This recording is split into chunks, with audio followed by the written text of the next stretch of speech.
और जिस समय उद्धव ने गोपियों से तर्क किया, गोपियों से वितर्क किया, संवाद किया, मानो उद्धव निरुत्तर हो गए। उद्धव स्वयं गोपियों के साथ उसी रंग में रंग गए।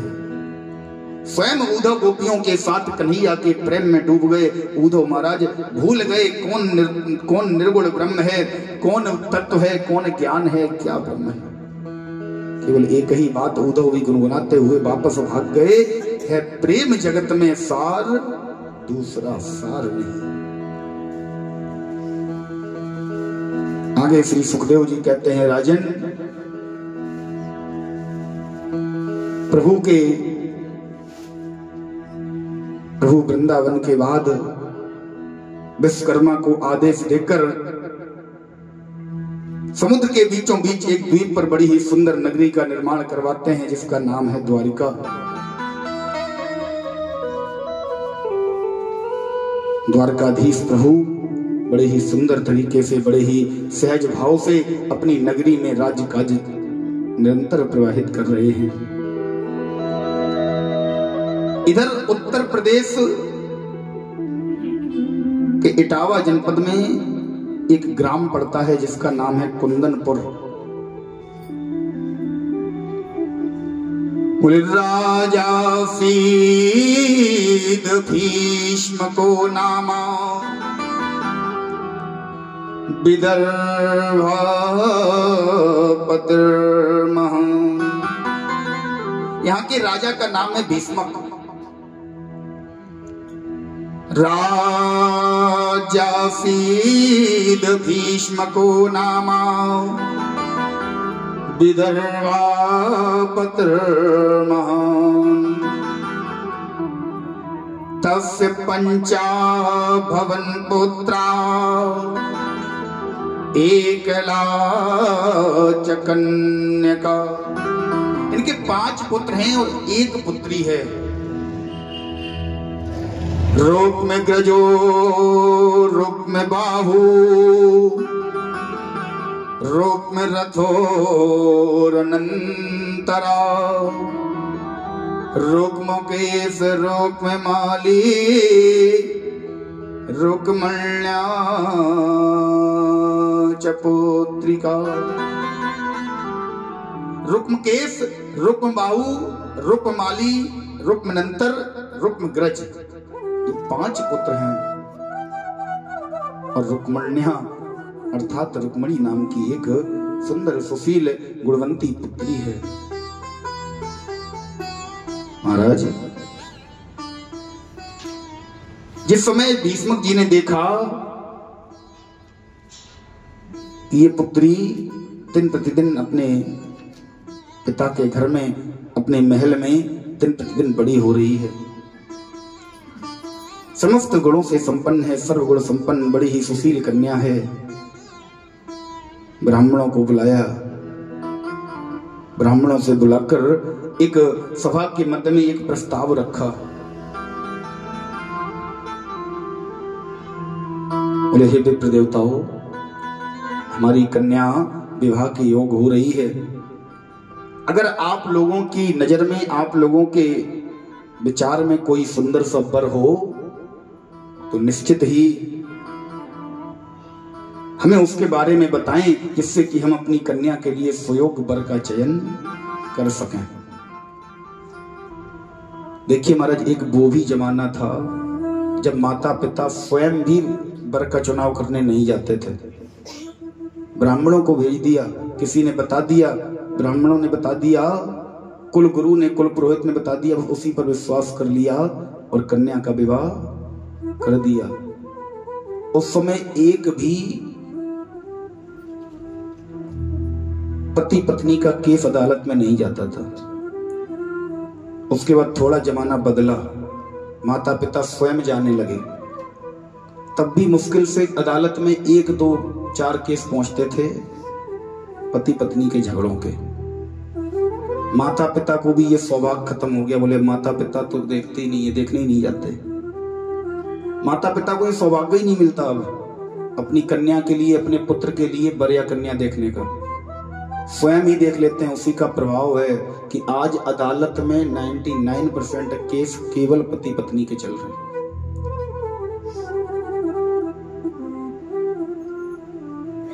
कलयुग का इतना बुरा प्रभाव है।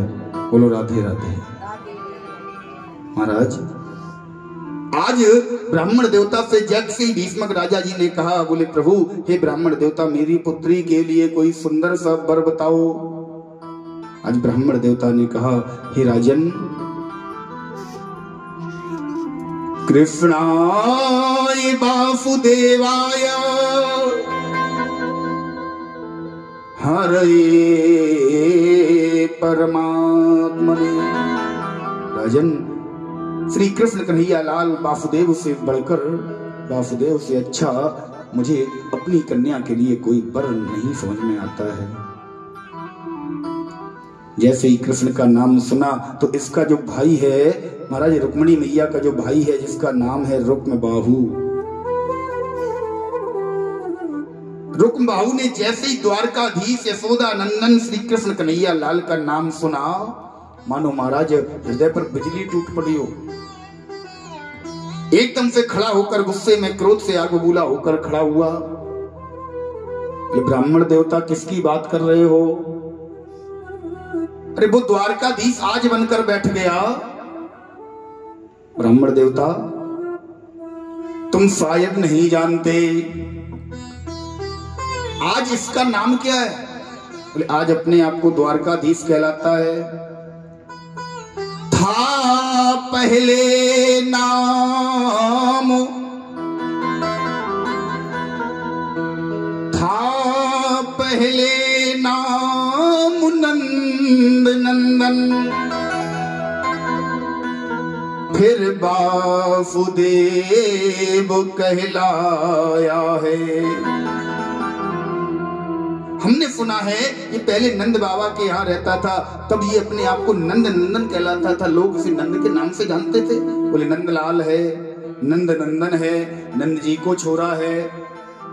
फिर ये मथुरा आ गया तो मथुरा में आकर इसने अपना नाम फिर बदल लिया। जब तक नंद जी को अपना पिता मानता रहा तब तक नाम नंद जी से जोड़कर रखा, और जब मथुरा आ गया वसुदेव को अपना पिता बना लिया तो फिर वासुदेव कहलाया है। हे ब्राह्मण देवता, दिमाग खोलकर बताइए, बिल्कुल सच सच बताना, इसका भी ठीक प्रमाण नहीं किसने जाया कब जाया है। इसका भी ठीक ठाक प्रमाण नहीं है। कोई कहता है यशोदा का पुत्र है, कोई कहता है देवकी का पुत्र है। ये स्वयं कभी अपने आप को, अपना पिता कभी नंद को बताता है, कभी वसुदेव को बताता है। जिसके कुल का कोई पता नहीं, जिसके माता पिता का कोई निश्चित प्रमाण नहीं कौन माता पिता हैं, ऐसे व्यक्ति के साथ हम अपनी बहन का विवाह करेंगे? आज द्वारकाधीश बनकर बैठ गया ब्राह्मण देवता। और सुनिए, मेरी जानकारी के अनुसार कि 16 साल तक नंद के घर गौओं से गुजर चलाता था। आज द्वारकाधीश बनकर बैठ गया, लेकिन आज से 16 वर्षों तक हमने सुना है नंद बाबा के यहाँ गौओं से दूध निकालता था, उनसे मक्खन बनाकर बिचवा कर उससे अपनी गुजर चलाता था, उससे अपना पेट भरता था। 16 साल तक नंद के घर गौओं से गुजर चलाता था। नापाक अहीरों के घर की ये जूठी जूठन खाता था। नापाक हीरों के घर पे उनके बालकों के साथ खेल खेल कर हम क्षत्रिय हैं, हम ठाकुर हैं, हम यादव के घर पर, उनके घर पर महाराज जूठन खाने वाले व्यक्ति के साथ अपनी बहन का विवाह करेंगे? कोई और बर अगर तुम्हारी नजर में हो तो वो बताओ। लेकिन ब्राह्मण देवता निरंतर महाराज आज इस छलिया का, यदुवंशी का निरंतर गुणगान करते जा रहे हैं। वही सभा में पर्दे के पीछे खड़ी खड़ी, पर्दे के पीछे खड़ी खड़ी महाराज रुक्मिणी मैया सब कुछ सुन रही हैं। तुरंत एक पत्र उठाया और पत्र में लिख दिया, कि श्रुत्वा गुणान सुंदर, श्रुत्वा गुणान सुंदर, गुण सम्मताम् समर्पणम् मम जीवनम त्वचरणम। तुरंत पत्र उठाया, पत्र उठाकर लिख दिया, बोले हे प्रभु, हे द्वारकाधीश, हे कन्हैया, जब से हमने ब्राह्मण देवता के मुख के द्वारा तुम्हारे गुणानुवादों को सुना है, श्रुत्वा गुणान सुंदर गुण सम्मताम, तब से मैंने अपने आप को तुम्हारे चरणों में समर्पित कर दिया। इसलिए हे कन्हैया, पत्र को उठाकर लिखकर अपने पास रख लिया। इधर शिषपाल, इधर रुक्म बाहु सभा में कह रहा है, बोले हे ब्राह्मण देवता, तुम जिसे बता रहे हो वो मेरी बहन के लायक नहीं है। मेरी बहन के लायक हमारी नजर में एक वर है। कौन? बोले मेरी बहन के लिए मेरी नजर में मेरा साला सबसे उत्तम वर है, जिसका नाम है शिषपाल। शिषपाल को बता रहा है मेरा साला है, मेरी बहन के लिए सबसे सुंदर वर है। जैसे ही शिषपाल का नाम सुना, मैया ने फिर से कलम उठाई, फिर लिखा पत्र में, बोले प्रभु, मेरा भाई मेरा विवाह शिषपाल के साथ करना चाहता है। यदि मेरा विवाह शिषपाल के साथ हुआ तो मेरी हत्या का कलंक आपके सर पर लगेगा। पत्र को लिखा, ब्राह्मण देवता को बुलाया, थमा दिया। बोले ब्राह्मण देवता, इस पत्र को ले जाकर द्वारकाधीश प्रभु के पास पहुंचा दो। आज महाराज मैया पत्र को ब्राह्मण देवता को देकर रुक्मिणी मैया सारी सखियों के साथ एकत्र होकर जा रही हैं। कहां? गौरा पूजन करने के लिए जिस समय गई, एक प्रथा है हमारे यहाँ, एक रिवाज है कि कन्या विवाह से पहले गौरा पूजन के लिए जाती है, गौरा मैया की पूजा करती है। गौरा पूजन के लिए जिस समय रुक्मिणी मैया गई, गोस्वामी बाबा ने बड़ा सुंदर वर्णन किया जानकी मैया के संबंध में। बोले पूजा की न अमित अनुरागा, पूजा की न अमित अनुरागा, पूजा की न अमित अनुरागा, पूजा की न अमित अनुरागा। निज अनुरूप सुभग बर मांगा, निज अनुरूप सुभग बर मांगा, निज अनुरूप सुभग बर मांगा।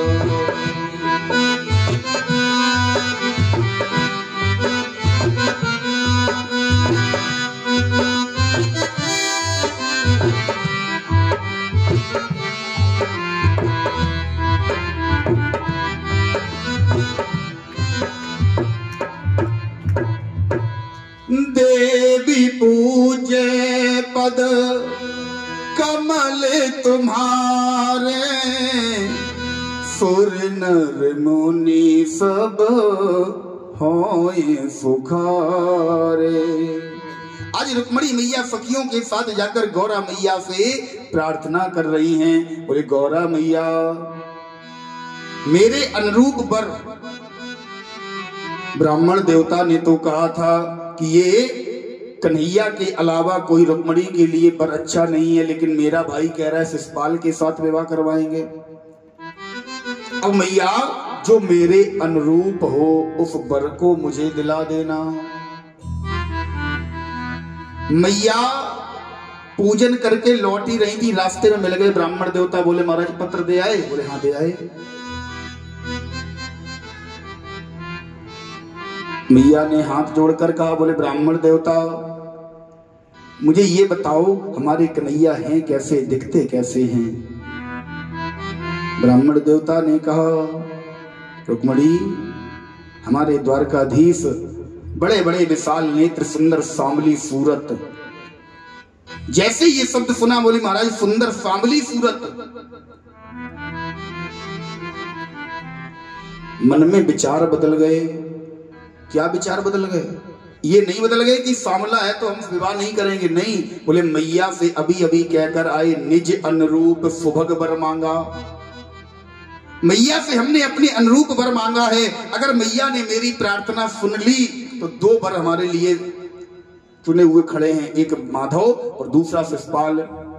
शिषपाल गोरा है, माधव सांवले हैं। मैया ने अगर मेरी प्रार्थना सुन ली और मेरे अनुरूप वर मुझे दिया तो हम भी गोरे हैं।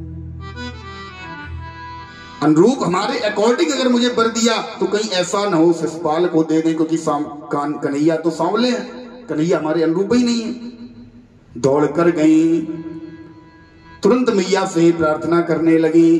देवी पूज्य पद कमल तुम्हारे, सुर नर मुनि सब होए सुखार। हे मैया, बार बार हम तुम्हारी प्रार्थना कर रहे हैं, बार बार तुम्हारी पूजा कर रहे हैं। मोर मनोरथ जानहु नीक, बसहु सदा और पुर सब ही के।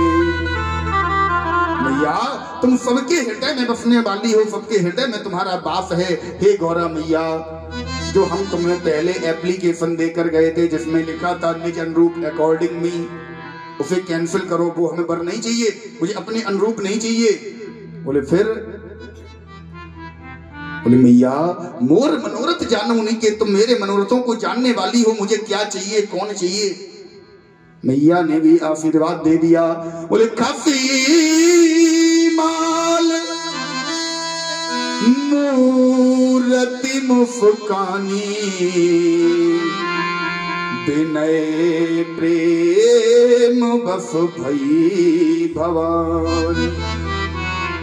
मैया ने आशीर्वाद दे दिया कि मन जाहि राज मिलई सोवरु, सहज सुंदर सांवर,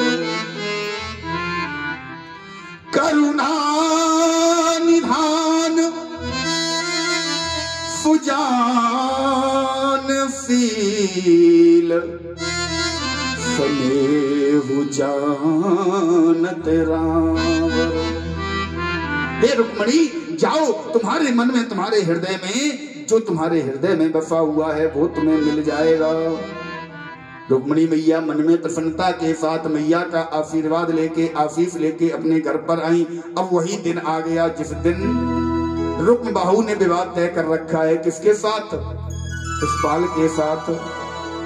शिषपाल विवाह का नाम सुनते ही विवाह के लिए महाराज मगन है। आज सबको आदेश दे दिया, बोले ढंग से तैयारियां करो।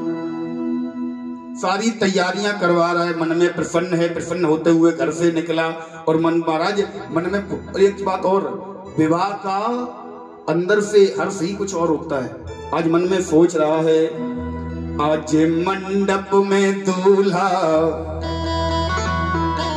आज मंडप में दूल्हा बनाए जाएंगे, आज मंडप में दूल्हा बनाए जाएंगे, और लड्डू और पेड़े खिलाए जाएंगे, लड्डू और पेड़े खिलाए जाएंगे। हमको मंडप में दूल्हा बनाए जाएंगे, हम तो मंडप में दूल्हा बनाए जाएंगे, और लड्डू और पेड़े खिलाए जाएंगे, लड्डू और पेड़े खिलाए जाएंगे।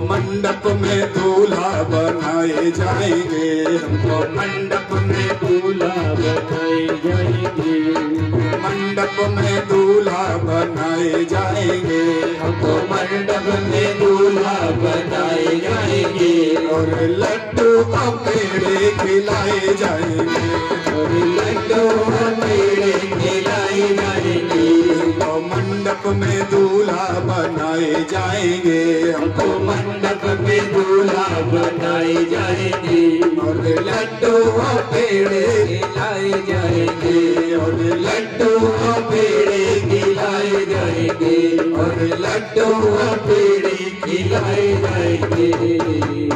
आज हृदय में प्रसन्न है, दूल्हा बनाए जाएंगे। आज हमारा विवाह हो रहा है। और एक बात और बताएं, विवाह की एक उम्र होती है साहब। कौन सी? हमारे संतों ने बताया विवाह की उम्र क्या है कि ब्याह की चाह उठे मन में तो 15 और 20 25 लो कीजिए, 30 भये जनखीस भये। 30 वर्ष की अगर उम्र हो जाए तो फिर विवाह के बारे में मत सोचो। 30 भये जनखीस भये, 40 50 पे नाम न लीजिए। और फिर भी कुछ लोग ऐसे होते हैं महाराज, एक पैर कब्र में है और एक पैर घोड़ी पे चढ़ने के लिए बढ़ा रहे हैं। 60 पे ब्याह को जो मन ललचावे तो उतार के जूती चांद में दीजिए। अगर 60 वर्ष पर भी आप विवाह के लिए सज रहे हैं, ध्यान रखना, तो अपने ही जूता उतारो, किसी दूसरे की जरूरत ना पड़े, अपनी चांद में मारो। बोलो राधे राधे। आज शिषपाल घर से निकला, बारात लेकर जा रहा है, मन में हर्ष है। इधर महाराज मैया अपनी सखियों को बुलाकर कहती हैं, बड़ा ही सुंदर भाव, सारी सखियों को एकत्र करके कहती हैं, मुझे अपने ही दुल्हन बना दे, मुझे अपने ही दुल्हन बना ले, श्याम तेरे दीवाने हुए मैं, मुझे अपने ही दुल्हन बना ले, श्याम तेरे दीवाने हुए मैं, मुझे अपने ही दुल्हन बना ले, श्याम तेरे दीवाने हुए मैं। तेरे लिए मैंने बिंदिया लगाई, तेरे लिए मैंने बिंदिया लगाई, तेरे लिए मैंने बिंदिया लगाई, तेरे लिए मैंने बिंदिया लगाई, तेरे लिए मैंने मांग भराई, तेरे लिए मैंने मांग भराई। अब हाथों में, अब हाथों में, अब हाथों में मेहंदी लगा दे, श्याम तेरे दीवाने हुई मेरे, अब हाथों में मेहंदी लगा दे, श्याम तेरे दीवाने हुई मेरे। रंगवाई मैंने लाली चुनरिया, रंगवाई मैंने लाली चुनरिया, रंगवाई मैंने लाली चुनरिया, रंगवाई मैंने लाली चुनरिया, जिसकी गोदे दार की नरिया, जिसकी गोदे दार की नरिया, अरे लग जाए ना किसी की नजरिया, लग जाए ना किसी की नजरिया।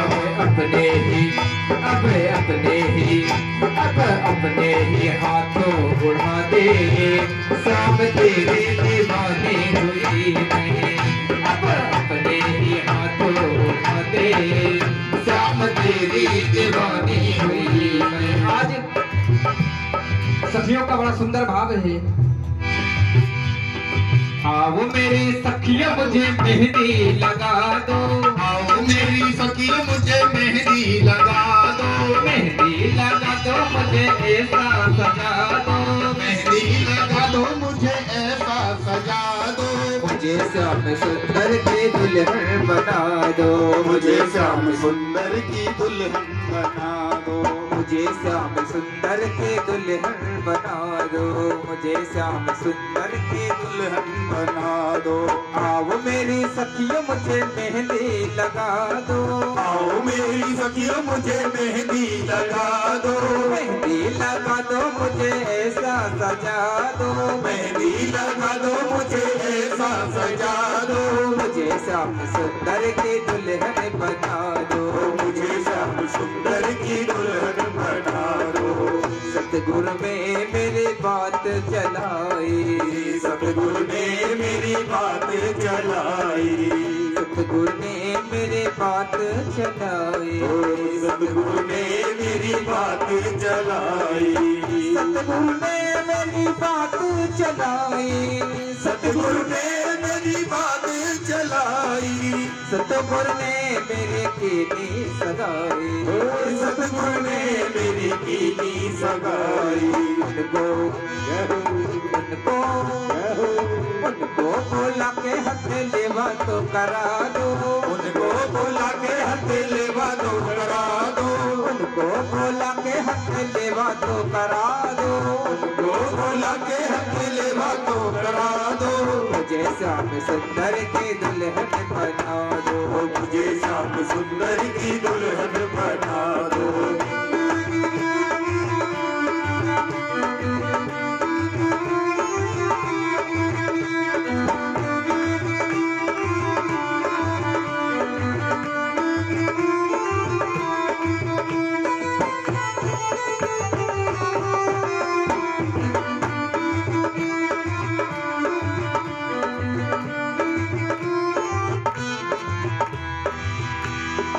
ऐसी ओढ़ो चुनरी जो रंग नाही छूटे, ऐसी ओढ़ो चुनरी जो रंग नाही छूटे, ऐसी ओढ़ो चुनरी जो रंग नाही छूटे, ऐसी ओढ़ो चुनरी जो रंग नाही छूटे, ऐसी ओढ़ो चुनरी जो रंग नाही छूटे, ऐसी ओढ़ो चुनरी जो रंग नाही छूटे, ऐसा बरो दुल्हा जो कब हो न लौटे, ऐसा बनो दुल्हा जो कब न रूठे। अटल अटल अटल सुहाग वाली बिटिया लगा दो, अटल सुहाग वाली बिटिया लगा दो, अटल सुहाग वाली बिटिया लगा दो, अटल सुहाग वाली बिटिया लगा दो, मुझे श्याम सुंदर की दुल्हन बना दो, मुझे श्याम सुंदर की दुल्हन बना दो, मुझे श्याम सुंदर की दुल्हन बना दो, मुझे श्याम सुंदर की दुल्हन बना दो।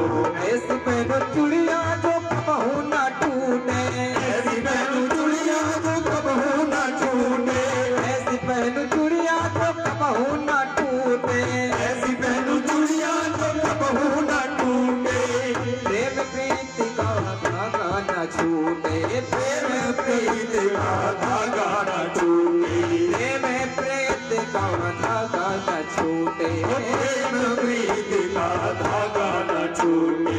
आज मेरी आज मेरी मोतियों से मांग भरा दो, आज मेरी मोतियों से मांगे भरा दो, आज मेरी मोतियों से मांग भरा दो, आज मेरी मोतियों से मांगे भरा दो, मुझे श्याम सुंदर की दुल्हन बना दो, मुझे श्याम सुंदर की दुल्हन बना दो। आओ मेरी सखियों मुझे मेहंदी लगा दो, आओ मेरी सखियों मुझे मेहंदी लगा दो, मेहंदी लगा दो मुझे ऐसा सजा दो, मेहंदी लगा दो मुझे ऐसा सजा दो, मुझे श्याम सुंदर की दुल्हन बना दो, मुझे श्याम सुंदर की दुल्हन बना दो, मुझे श्याम सुंदर की दुल्हन बना दो, मुझे श्याम सुंदर की दुल्हन बना दो, मुझे श्याम सुंदर की दुल्हन बना दो, मुझे श्याम सुंदर की दुल्हन बना दो, मुझे श्याम सुंदर की दुल्हन बना दो, मुझे श्याम सुंदर की दुल्हन बना दो, मुझे श्याम सुंदर की दुल्हन बना दो। आज प्रभु जैसे ही